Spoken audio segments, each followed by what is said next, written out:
บายดีพี่พีเอฟซีหมดทุกคนเด้อยินดีต้อนรับเข้าสู่ช่องแม่น้องปานล้อมจานเนาะตอนนี้แม่น้องปานมาร่วมงานกิจกรรมที่โรงเรียนลูกสาวเด้ออยู่โรงเรียนปันดาวสักว่าจะมีการแสดงศิลปะแล้วก็มีการเล่นกีฬาได้เนาะแล้วเป็นจังใดก็ไปท่ารับชมลูกสาวเล่นฟ้อนเนาะหรือว่าแสดงศิลปะเนาะทุกคนเนาะที่เป็นแนวใดนั่นก็ท่าไปรับชมกันได้เลยเด้อพวกไซครูอาจารย์บรรดาห้องเรียน7 แห่งในกลุ่มห้องเรียนพวกเราก็ให้เกียรติของผมตบมือสุบเสยได้ตั้งแล้ววะมีบรรดาน้องนักเรียนและผู้ปกครองของน้องนักเรียนก็ให้เกียรติของผมตบมือสุบเสย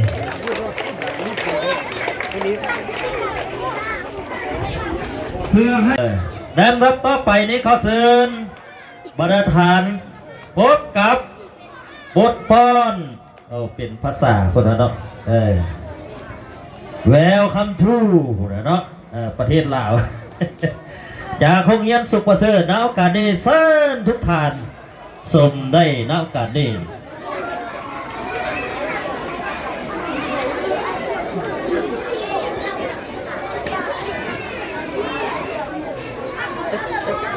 หอมเลยนะ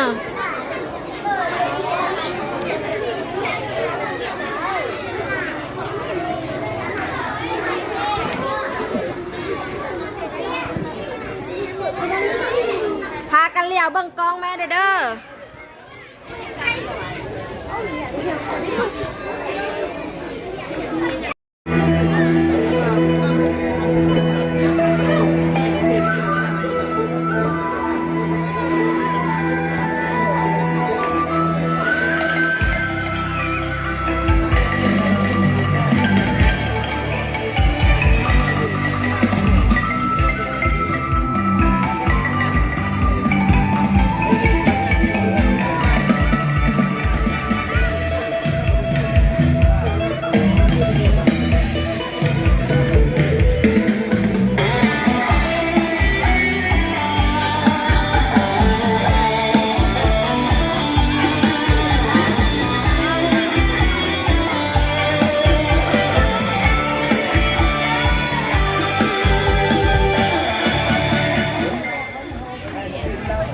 ใหญ่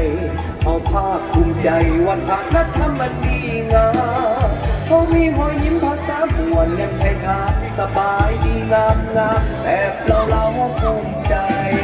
เมืองลาวของเขาแผ่นดินลาวที่สมบูรณ์มีกันนำทำจุนเพื่อหนุนในสีวิไลที่สาวตามซักมาเที่ยวกันมาเห็นแล้วประทับใจเมืองสีวิไลแดนดอกจำปา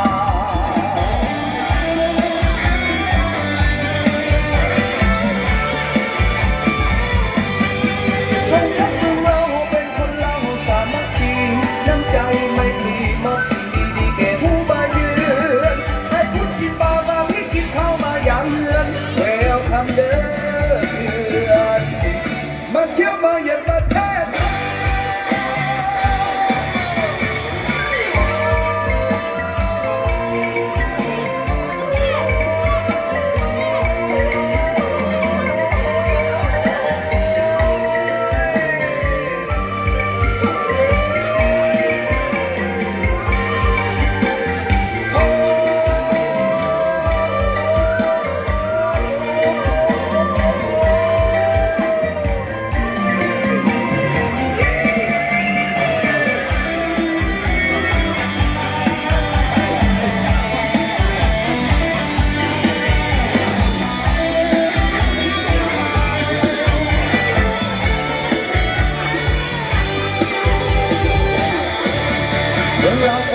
แผ่นดินลาวที่สมบูรณ์มีกันนำทำจุนเพื่อหนุนในสีวิไลมีสาวต่างชาติมาเที่ยวชมจากแดนไกลมาเห็นแล้วประทับใจเมืองสีวิไลแดนดอกจำปา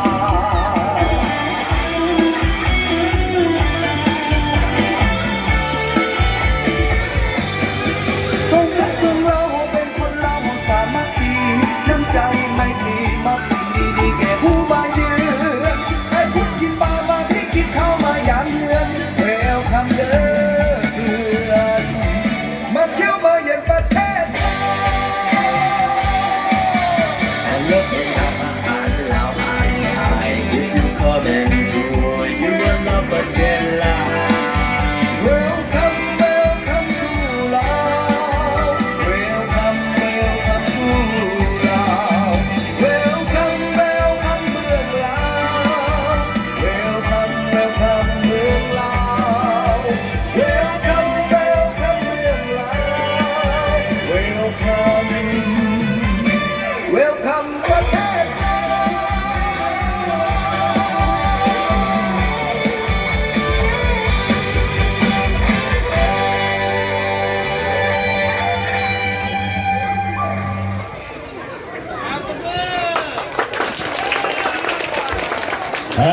เสียงตบมือสมเสยให้นักน้องศิลปะพวกเขาแล้วสมเสยฝึกแอบดีสมควรเนาะให้กำลังใจน้องๆนักเรียนเด้อการที่ว่าผ่านไปกระเบียนบทฟ้อนแววคำทรูเล่าจากโครงเรียนซุปเปอร์เซอร์ก็จบพิธีพัดไปเนาะแล้วการต่อไปเป็น2 ระยะเนาะมอบ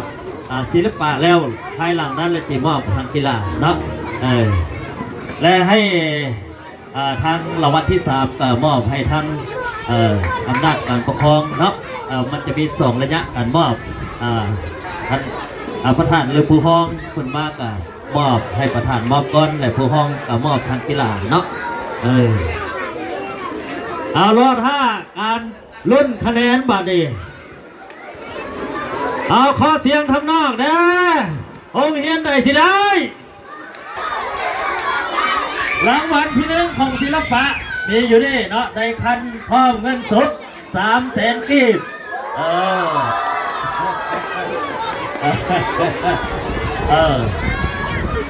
ลายบ่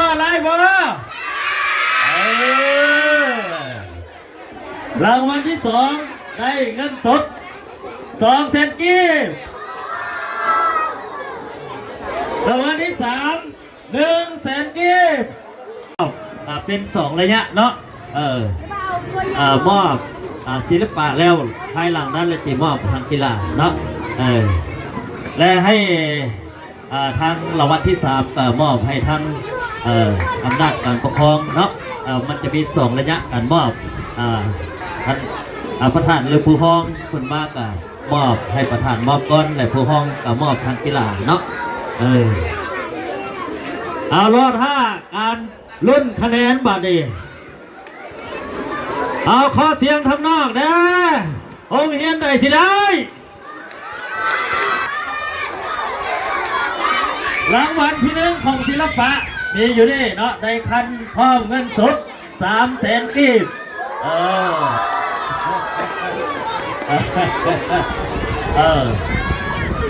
ลายบ่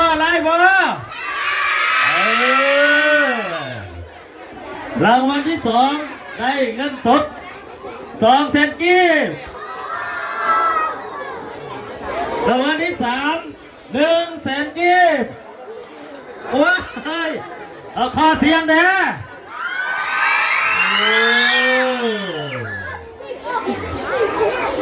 เอา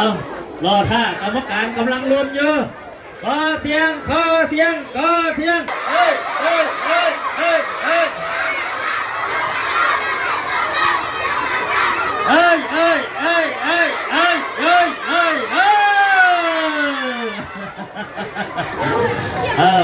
โอ้ยสำคัญยังมิดจัดป่านนี่นะเอาสำคัญ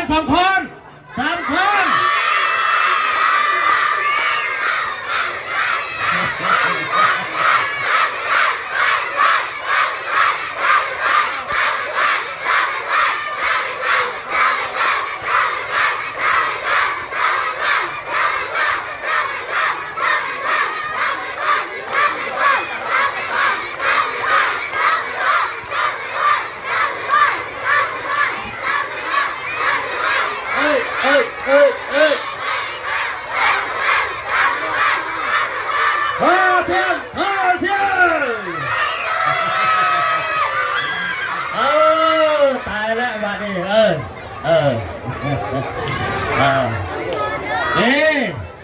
ม้วนบ่บัดนี้ม้วนบ่เกียมเด้อท่านผู้ใดได้รางวัลที่1แล้วมาให้ผู้อิตาขศกนี่เด้อ300,000 กีบมาให้อิตาขศกมันจะเอาไปซื้อนะของขวัญบุญปีใหม่เอาสติ๊กมาทาหน้านี่เด้อ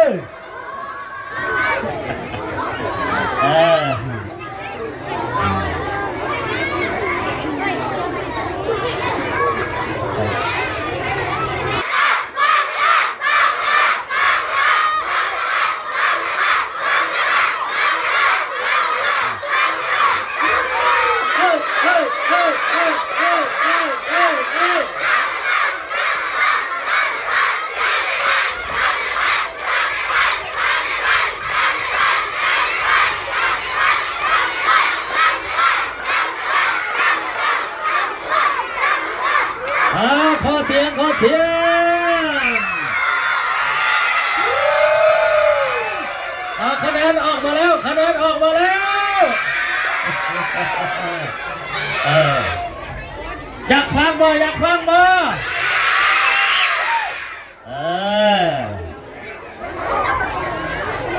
ออกมาแล้ว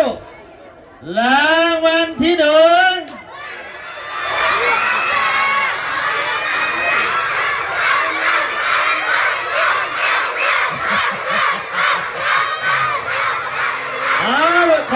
ขอเสียงรางวัลที่หนึ่งได้ศิลปะในการพ่นได้แก่โอเฮียน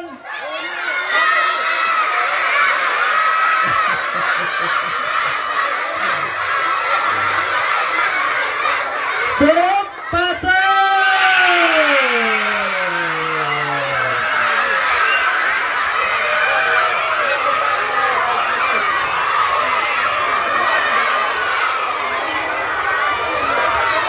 ได้รับเพลงที่มีชื่อว่าแววของคุณ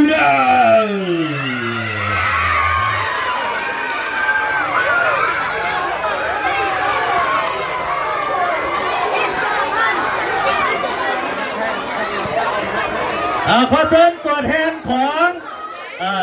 ศิลปะขึ้นมารับรางวัลครับขันจากคณะกรรมการเนาะไ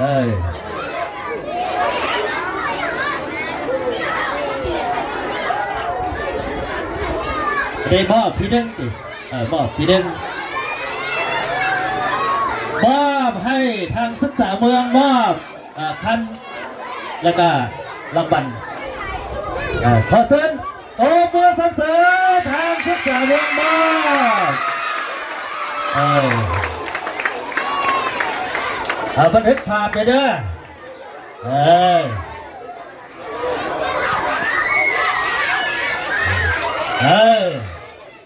เอามีการถ่ายรูปถ่ายหอยถ่ายเด้อทางประธานผลเนาะขอเสียงตะมืออีกมาหนึ่งขอเสียงตะมือจิโต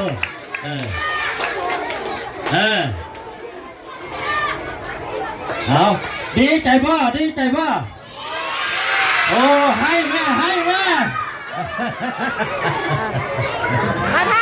กันแม่รางวัลที่หนึ่งการฟ้อนออกมาแล้วมาเดรางวัลที่สองยืนเฮียงกันได้แก่ยืนเฮียงกันมายืนเฮียงกันแม่ที่ถ่ายรูปโฮเฮียนซุปเปอร์เซอร์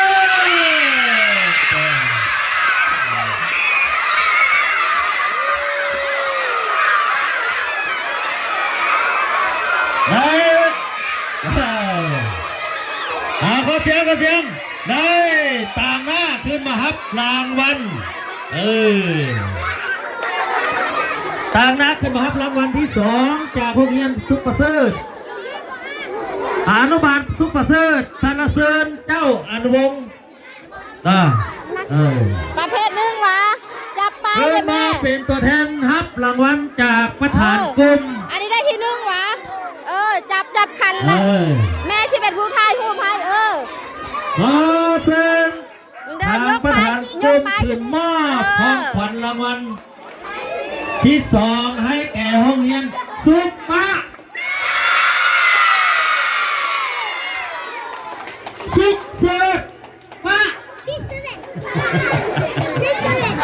ถือว่าเก่งแท้เสียงตะมือขอเสียงตะมือสนเส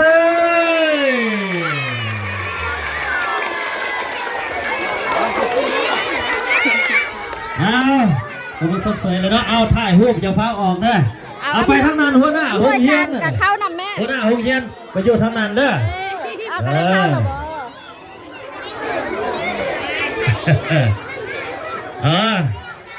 เมื่อนี้ห้องเรียนซุปเปอร์เซอร์ในสองหลังเบียร์เด้อมาให้หัวหน้าห้องเรียนนี่โอเคพร้อมแล้วเนาะโอ้เมื่อสมบูรณ์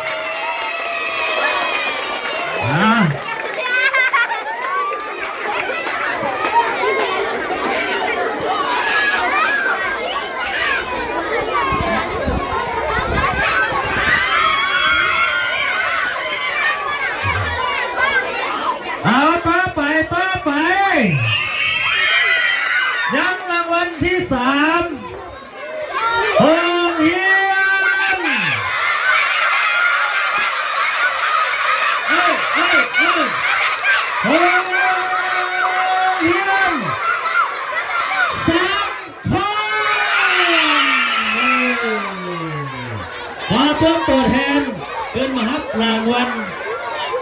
ที่3เอาขึ้นมา2 คนลูกหลานครับ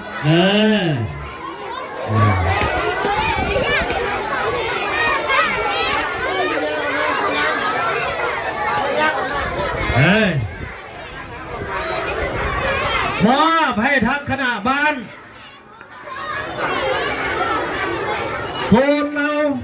ประธานบ้านพลเราขึ้นมามอบรางวัลจะเฝ้าเด้ออัน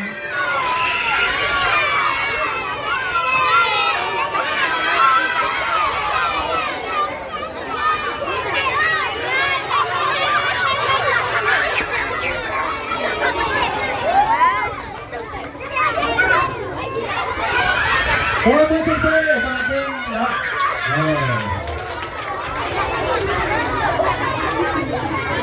โครงการต่อไปกรรมการจุกสลา ใจบ่สาวครูนี่นะ เรื่องการแข่งขันกีฬาสำหรับศิลปะดนตรีตัวจุกมอบของขวัญรางวัลส่งเสริม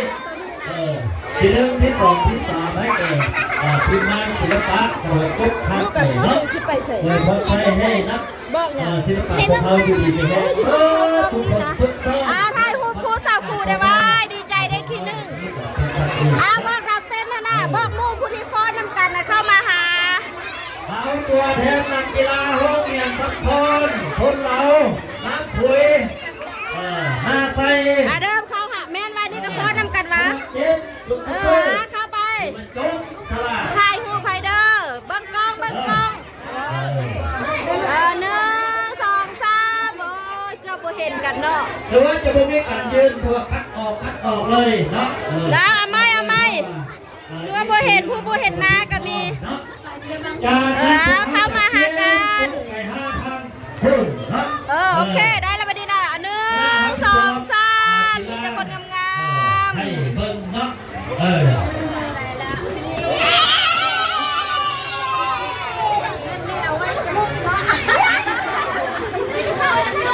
เอาไว้สรุปบัตรผลงานของลูกศิษย์เนาะอันนี้เด้เอาเส้นแต่ละมาถ่ายรูปสั่นละบ่ หน้าใสมีบ่ ไปจับป้ายแดงป้ายโรงเรียนเด้อเนาะ1 2 3ยกป้ายขึ้นมาคณะเก็บ